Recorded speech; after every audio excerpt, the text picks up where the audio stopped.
Hey guys, I think we're live. I am at our park. I'm going to switch around so you guys can see. Folks are allowed to be here, but the playground's still shut, the splash pad's shut. But I was looking at one of my new listings nearby, so had to get this way instead of making it home to my desk today. So you get to see some of the beautiful area I live in and know why I always say I love my TN home.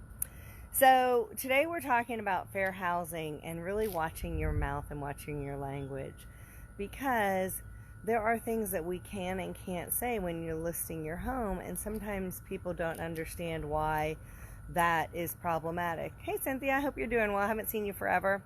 So one of there's three different ways to break this down. There's like, don't say it, be careful if you're saying this, and hey, these are acceptable.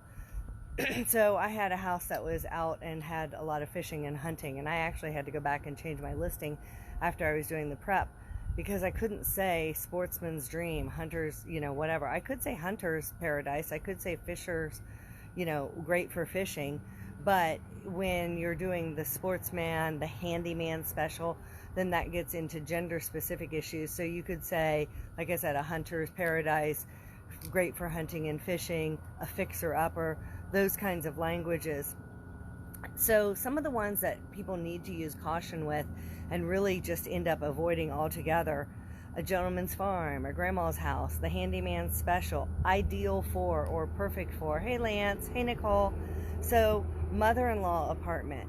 Better ways to say these are guest suite, or master bedroom is acceptable too. We've had a lot of discussion about that. Is there not? Master, is it gender specific? So owner's suite has become more prevalent. Den has become more prevalent than family room. Ideal for family is not as preferred as great space, large bedrooms, other ways to describe what folks are looking for on that. You can say it's, within view of this park, the Port Royal Splash Pad, or within view of Marvin Wright Elementary, or something like that. Walkable to is not ideal, because not everybody is able to walk, and so these are the things that end up causing difficulty when you're selling a home. You can say that a home is accessible.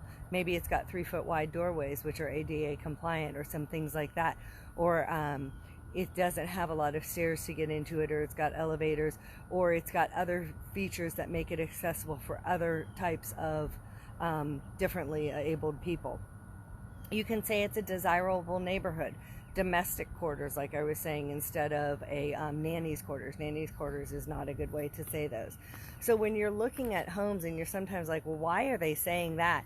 Or if you've got a house that you're trying to sell and your agent's like, I can't say that this is a perfect family home, because somebody may be interested in it that doesn't have a family.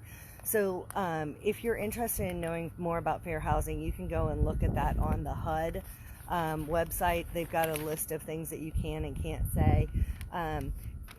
Like I said, within view, close proximity to shops, gets a little dicey when you're saying place of worship. We were talking last week, I have friends in Memphis, and there's an Orthodox temple there, and you're not allowed to walk more than a certain distance, or it's called work. But you can say it's within areas, but you just have to be cautious, because what ends up happening is you don't want to inadvertently exclude somebody when you're trying to say that it is good for such and so, then you're inadvertently excluding someone else. So fair housing is important. I don't have my stats with me. I have them posted on both Facebook and Instagram and Twitter. We're still doing very well with our listings, new actives, going under contract and closing. So I'm going to keep this brief. I'm heading up to Bellevue to show some houses. It's always a great day when you can see Tennessee homes. If you would like me to set up a showing for you, give me a shout. Take care, everybody.